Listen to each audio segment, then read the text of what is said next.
Okay, good. So we are joined by the video link and the wonders of modern technology by a whole bunch of other locations of our church, members of our family. So I'm talking about Ellen and Inverurie and West and Mearns and Stonehaven and Cafe Church here and Cafe Church at Aberdeen North. So let's give them all a big cheer. Hello! And now you give us a big cheer. Yeah, we can't hear you, but we're just going to trust that you are actually doing that. So it's great to see you. I'm so glad that you're with us.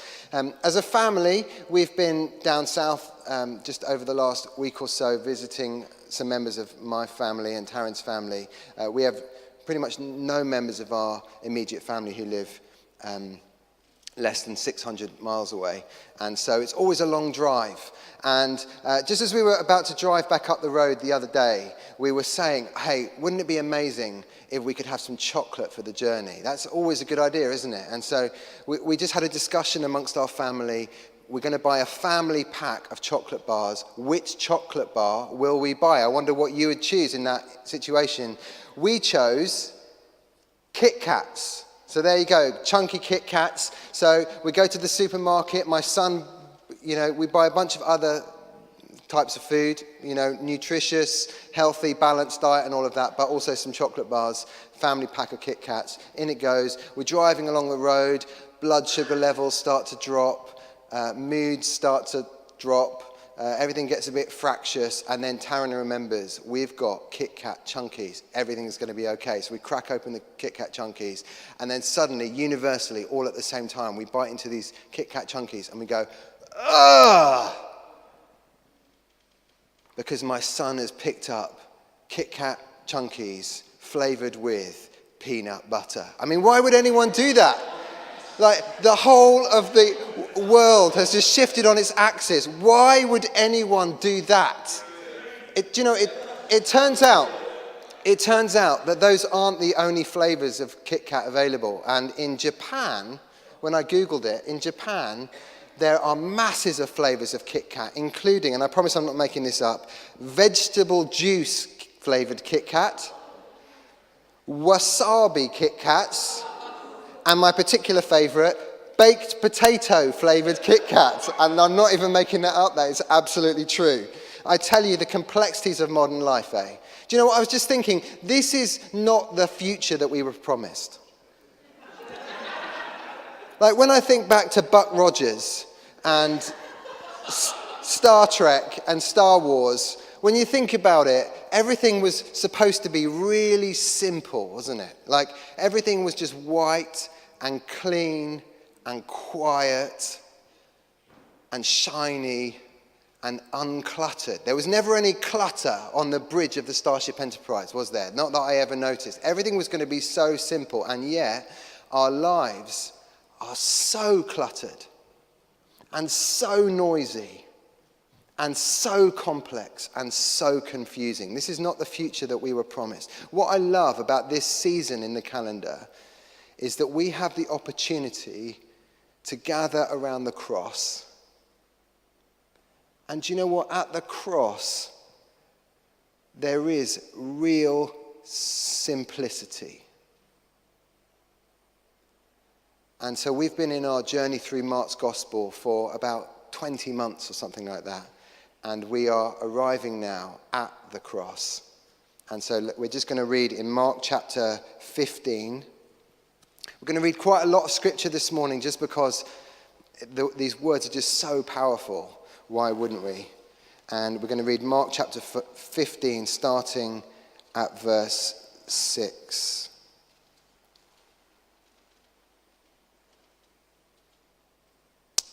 Now it was the custom at the festival, that's the festival of unleavened bread, or the Passover, to release a prisoner whom the people requested. A man named Barabbas was in prison with the insurrectionists who had committed murder in the uprising. The crowd came up and asked Pilate to do for them what he usually did. "Do you want me to release to you the king of the Jews?" asked Pilate, knowing it was out of self-interest that the chief priests had handed Jesus over to him. But the chief priests stirred up the crowd to have Pilate release Barabbas instead. "What shall I do then with the one you call the king of the Jews?" Pilate asked them. "Crucify him," they shouted. "Why? What crime has he committed?" asked Pilate. But they shouted all the louder, "Crucify him." Wanting to satisfy the crowd, Pilate released Barabbas to them. He had Jesus flogged and handed him over to be crucified. The soldiers led Jesus away into the palace, that is, the praetorium, and called together the whole company of soldiers. They put a purple robe on him. They twisted together a crown of thorns and set it on him. And they began to call out to him, "Hail, King of the Jews." Again and again they struck him on the head with a staff and spit on him. Falling on their knees, they paid homage to him. And when they'd mocked him, they took off the purple robe and put his own clothes on him. Then they led him out to crucify him. A certain man from Cyrene, Simon, the father of Alexander and Rufus, was passing by on his way in from the country, and they forced him to carry the cross, presumably because Jesus no longer had the strength to do it himself. They brought Jesus to the place called Golgotha, which means the place of the skull. Then they offered him wine mixed with myrrh, but he didn't take it, and they crucified him. And then, just for the sake of time, we're going to skip forward to verse 33. At noon, darkness came over the whole land until 3 p.m. And at 3 p.m, Jesus cried out in a loud voice, "Eloi, Eloi, lema sabachthani," which means, my God, why have you forsaken me?" When some of those standing near heard this, they said, "Listen, he's calling Elijah." Someone ran, filled a sponge with wine vinegar, put it on a staff and offered it to Jesus to drink. "Now leave him alone. Let's see if Elijah comes to take him down," he said.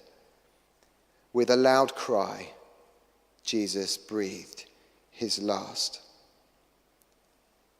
The curtain of the temple was torn in two from top to bottom. And when the centurion who stood in front of Jesus saw how he died, he said, "Surely this man was the Son of God." Wow, that's really powerful, isn't it? So what we're going to do this morning is I'm going to hopefully find 4 really simple but profoundly true truths for us to just chew over and meditate on in this coming Holy Week in the run-up to Easter. But before we do that, I just wanted to point out one thing. When we started Mark's Gospel way back in September 2017, we started with these amazingly hopeful words. Mark chapter 1, verse 1, the beginning of the good news about Jesus, the Messiah, the Son of God. So he's laying out his story, saying we are about to find out who is the Messiah, who is the Son of God. And it sounds so hopeful, doesn't it? And if you didn't know anything about Jesus, and you didn't know the story, and you didn't know how the next chapters were going to unfold, then I expect when you read that or heard that read aloud, you would imagine that this is the moment where all the people who've been expecting the Messiah are thrilled and delighted, and when they meet Jesus, they welcome him, and they recognize that he is the Messiah. And you would expect maybe that those people, the teachers of the law and the people who've been studying the Old Testament since childhood, would recognize that in the Old Testament, in fact, the whole of the Old Testament finds its fulfillment, the longing of the Old Testament finds its fulfillment in this person. And you would expect that all of those people who have been longing for God, longing to know God, you would expect that they would, when they see Jesus, they would say, "Oh, that is God come near to me." And yet, actually, Mark's Gospel in particular, which is one of the darkest, the way that it paints each of those groups of people is really dark. In particular, he wants us to notice that in this moment that we read, almost nobody recognizes that he is either the Messiah or the Son of God. But really strangely, there is one person in this narrative who recognizes that Jesus is the Son of God. And who is it? It's the centurion who is responsible for the crucifixion of Jesus. He is the one who recognizes that he is God come near. Verse 39, and when the centurion who stood there in front of Jesus saw how he died, he said, surely this man was the Son of God. And I only point all of that out to say this. Maybe you're sat here or in one of our other sites, and you're like the least likely person to ever find in a church. And you're thinking, I don't know how I came here. Maybe this is your first time here or in one of our sites today, or maybe you've been coming here for several weeks or months or years. But, you're like, I can't believe I'm even here, and I would never imagine giving my life to Jesus or becoming a Christian. Well, do you know what? What I recognize here is that actually the unlikeliest people find themselves as followers of Jesus. And actually the story of the New Testament in so many ways is a list of the unlikeliest, the least predictable people who you could never have imagined becoming followers of God, becoming connected with Jesus.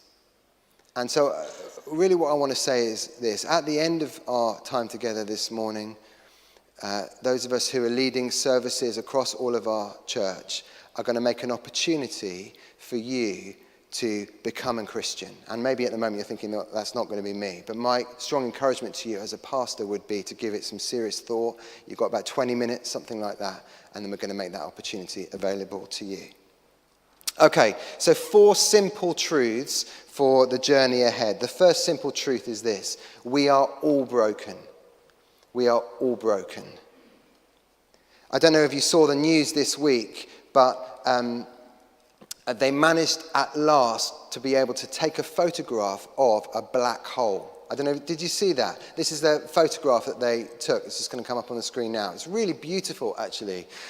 They managed to align 8 radio telescopes around the world together, and then somebody who is called Katie Bowman, who's a 29-year-old mathematician, she managed to write an algorithm which would draw together the data from all of those different radio telescopes to be able to take a picture of this black hole. And what was really astonishing to me about this particular black hole is, first of all, it measures 40 billion kilometers across. 40 billion kilometers. So in fact, what that is 3 million times the size of the Earth. That's what you're looking at, something that's 3 million times the size of the Earth. And not only that, but if you were to travel from here, it would take you a really long time, because it is 500 million trillion kilometers away. It just blows my mind. I just can't imagine the size of it, how far it is away. It's just astonishing.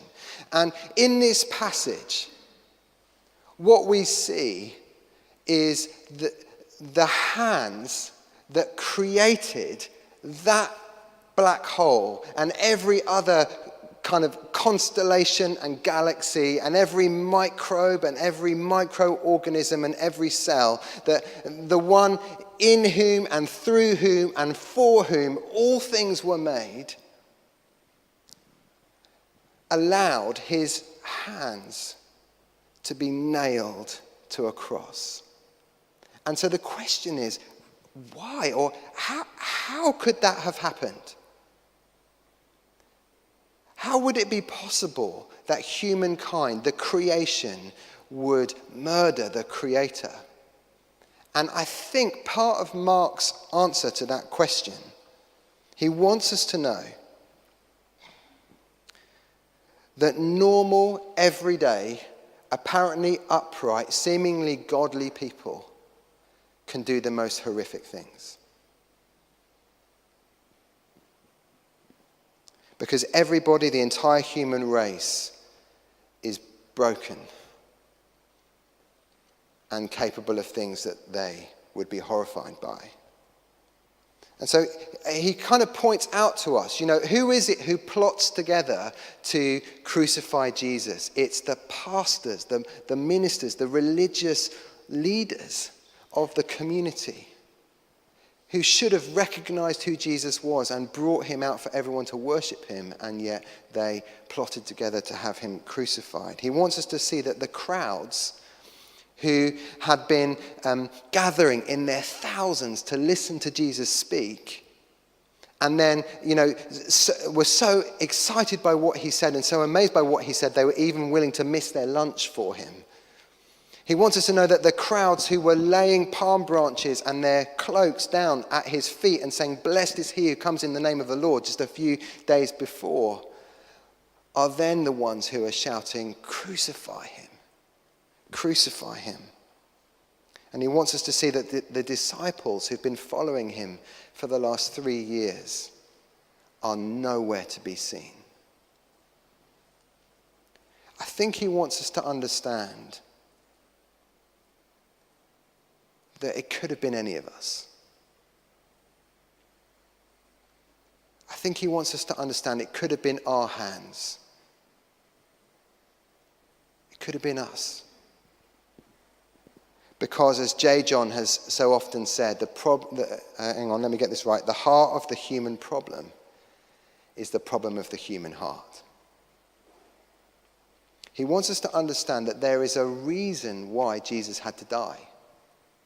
There's a reason. It wasn't like, if we were all just fairly nice people. I think that's the general narrative of our day about who we are as humankind. Is we're all fairly nice people. We're okay. So sometimes we do the occasional naughty thing, but basically we're at heart nice people.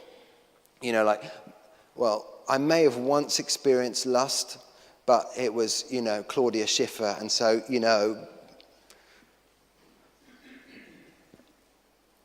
does it really count? Jesus needed to die because we're all broken. Because there is an evil and a darkness that has tainted us as human beings. And the only way to deal with that problem was for Jesus to come and die, to die in our place. A friend of mine was traveling through Africa several years ago, and they stayed in a bed and breakfast, and also staying at the bed and breakfast was an Anglican bishop. And this Anglican bishop and my friend had breakfast together, and he talked about how his particular nation where he was from had been experiencing revival for a number of years. And so the church had just grown and grown and grown in this particular nation to the point where the majority of people in this country were committed, Bible-believing, born-again Christians. Amazing, really, when you think about it. And this particular bishop had been the bishop of Rwanda. And they talked together about how it would be possible for a nation where the majority of people are Christians to just turn in on itself and a million people be murdered in a really short space of time. How is that even possible? And this particular bishop said, whilst we were experiencing revival, we actually just didn't notice that within each one of us was a hatred that we couldn't see. He said we had a blind spot that we weren't aware of. And my point is, what is my blind spot? We have an invitation this morning to gather around the cross and to actually just consider, what is my secret shame? What are the areas in which I'm capable of things that I would be horrified by? It's an opportunity to align ourselves with those hands that were capable of such barbarity on that hill outside Jerusalem on that day. We are all broken. Simple truth number one. Simple truth number two, we can be free. We can be free. I remember when I was at primary school, there was this one kid who was the mischievous kid in the class. And he was always the one who was in assembly making rude noises with his armpit. I don't know how he did it, but that's what he did every assembly pretty much. And he was always the one who was pulling the girls' ponytails in the lunch queue and all of that stuff. And there was one particular day where he was taking a rubber and throwing it at people in the class. Hang on, there's some Americans here. An eraser. He was throwing an eraser around the classroom, and every time the teacher turned her back to write something on the black blackboard. Can you believe it was a blackboard? Anyway, as she was doing that, he was lobbing this eraser at different people. And so there was this, stop it, just all the time in the classroom. And then eventually he took this eraser and he lobbed it towards the front of the class, towards my friend Michael, who sat on the front row. And it sailed past Michael and hit Mrs. Hardy on the back of the head. And she turned around and she looked exactly in the direction where the eraser had come from. And she looked at Michael, whose face was now going bright red and he was starting to cry. And she picked him up by his arm and she just marched him straight towards the head teacher's office. I don't know whether you can remember the outrage of being accused of something that you didn't do when you were a kid. Can you remember that? It's like, I didn't do this. I'm not guilty. You think I am. It's just so, it's like a scandal, isn't it? And you're watching that person who did do the thing and they're getting away scot-free. It's like nothing is coming towards them and everything is coming towards you. It's just the outrage of it. Well, in the Christian gospel, that is exactly what happens. And the guilty one is me and you. Right in the middle of this really bleak picture that Mark is painting about this moment is a tiny little portrait of grace. In a way, in a tiny moment, he's drawing attention to one individual and saying, what happens to this guy is actually what happens to everyone in the whole world. And it's this guy, Barabbas. There were 4 men who were scheduled for crucifixion that day. So you've got Jesus, you've got the 2 thieves that were crucified either side of him, and then there's Barabbas, who is a thug, basically, and he's guilty of murder. And so 3 of them are guilty as charged. They've committed crimes against the state, and according to all of the justice and the law of that day, they deserve to die. They deserve every part of the punishment that they're about to get. And one of them is absolutely innocent and perfect and has committed no crime. But when the moment comes for a verdict, Barabbas, who's guilty on all charges, deserving death by every measure of justice, walks free, like completely free. No electronic tags, no curfews, no community service, nothing. He's just free, just goes home to his family. It's just like, I can't believe it. I've just been completely set free. While Jesus dies in his place. And the simple truth is this: we are Barabbas.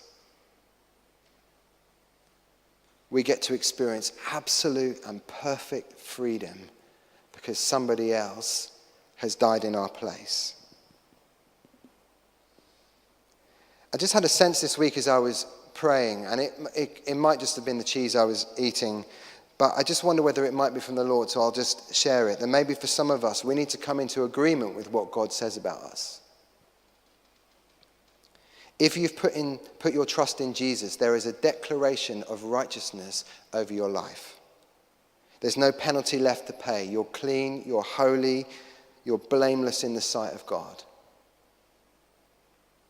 You're not who you tell yourself you are. You're who God says you are.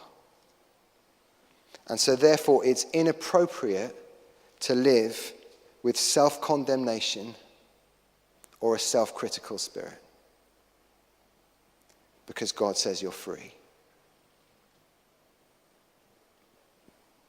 We need to come into agreement with who God says we are. We're free. And so as we gather around the cross, there's an invitation really to live in, like to really experience, to know profoundly the freedom that comes from somebody else dying in our place. We can be free. Number 3, he draws alongside us. So each of the Gospels comes at this event, the moment of the cross, from a different perspective. And they all highlight different things that happened. And it's not that they contradict each other. They just say different things. They just report different aspects of the crucifixion.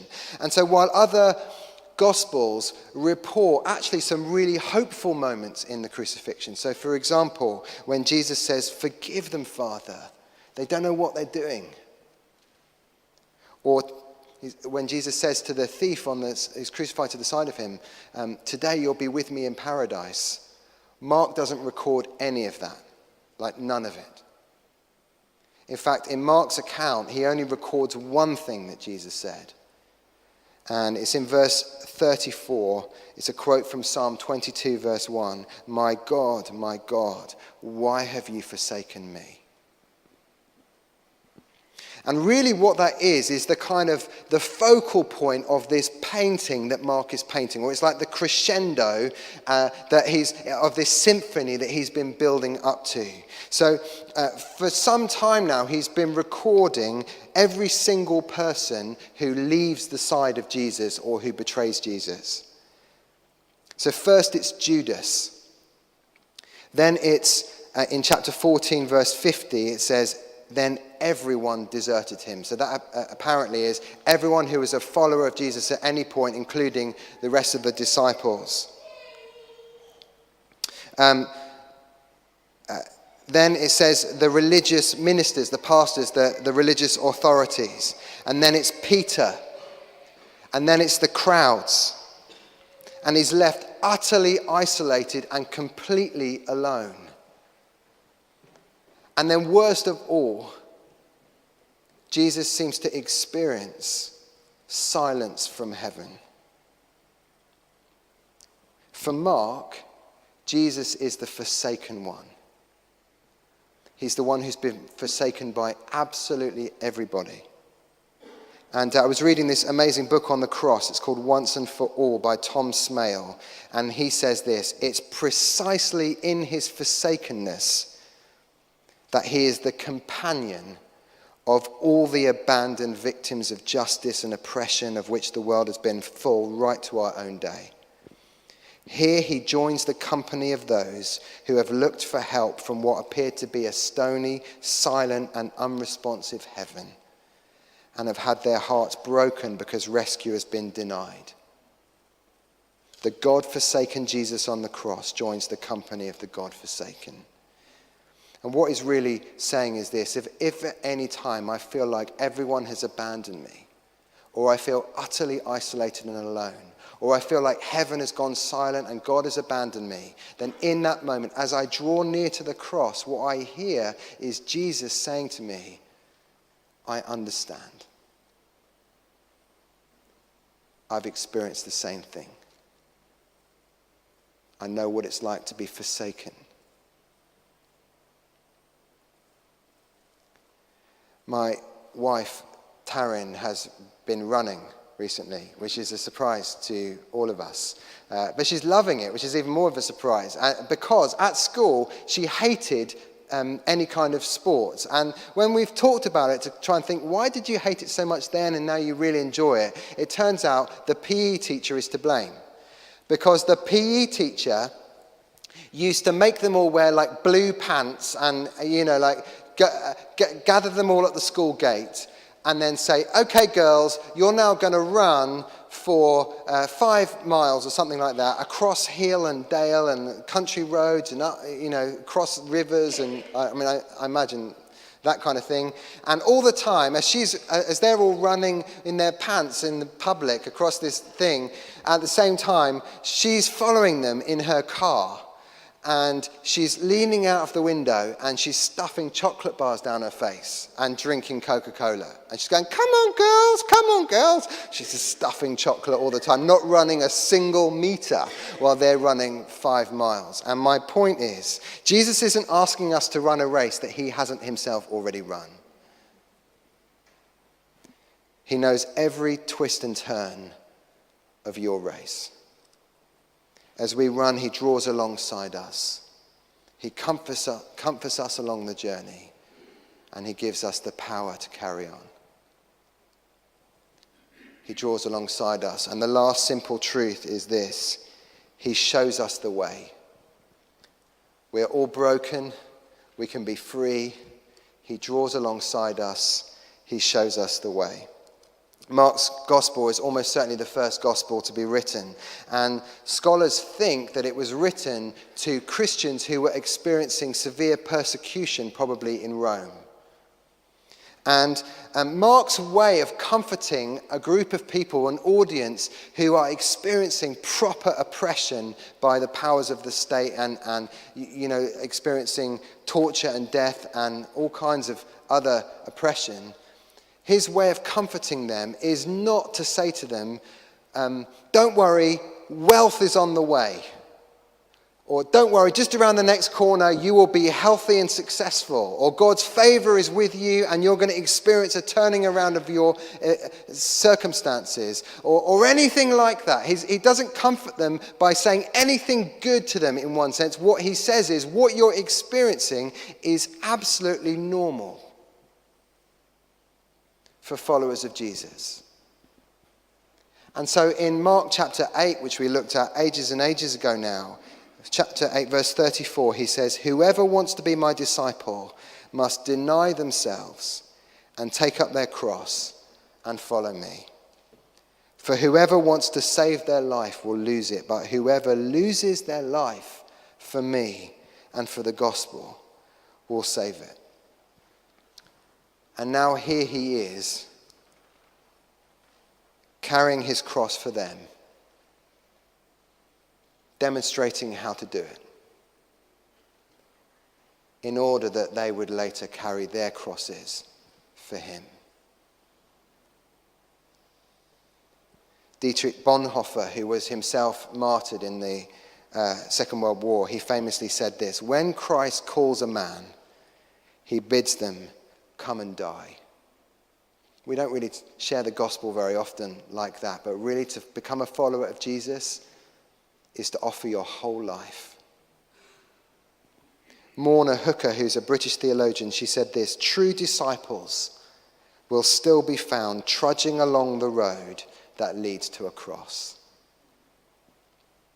I've been thinking a lot, Taryn and I have been talking a lot about God's power recently and how we'd love to just see more of God's power in our church, more healing, more miracles, more just examples of his presence pressing in. We'd love our meetings to be a kind of a holy chaos. We'd love for heaven to touch earth. We'd love for more disruption.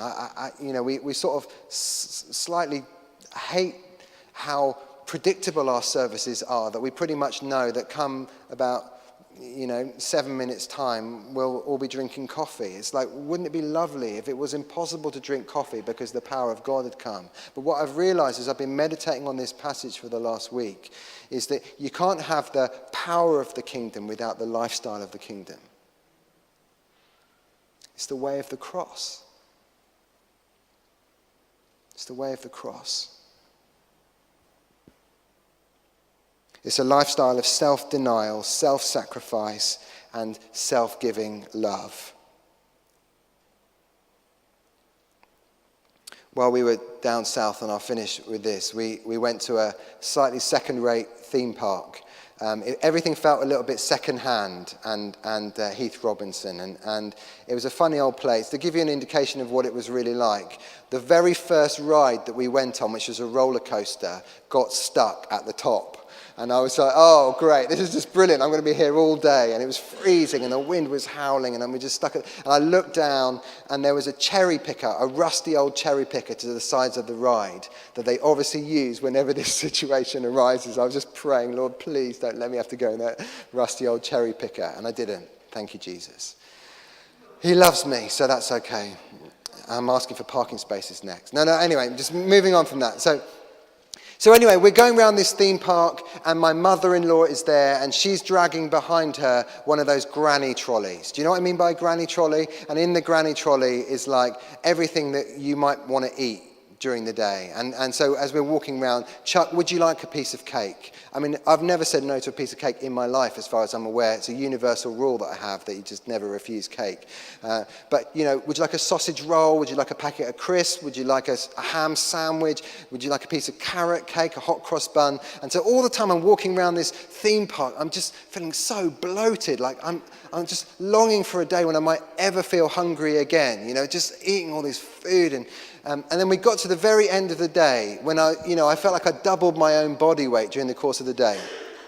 And we got to the place where you leave, and it said, would you like to come back tomorrow for free? And it turns out they had a special deal on. Once you've paid once, you can come for the next 7 or 6 days, I think, for free. And we were like, well, we're still here tomorrow. Let's go again tomorrow. And so tomorrow happened. I'm going around, piece of cake, sausage roll. Everything was repeated except me being stranded on the roller coaster. Apart from that, every piece of cake, I was, oh my goodness. And what I learned during the course of those 2 days is what you feed grows. That's the truth for life this morning. What you feed grows. What I feed in my life grows. But the cross teaches me to refuse to feed selfishness, to refuse to feed consumerism, to refuse to feed pride or selfishness in my life, lest they grow. But instead to choose as a follower of Jesus, to lay down my life, to die to my own priorities, to take up my own cross. And so the thing is, life is complicated and cluttered and noisy and confusing. But around the cross there is such simplicity. We are all broken, but we can be free. He draws alongside us and he shows us the way. Let me just finish by kind of going back to where I started. Maybe like the centurion, you've just in the last moment suddenly seen Jesus for who he really is. And maybe as surprising as it is, you suddenly find yourself compelled to respond. And so in all of our sites who are joining us by the video link, and also here in a moment, there's going to be an opportunity for you to surrender your own life to Jesus. So why don't we stand?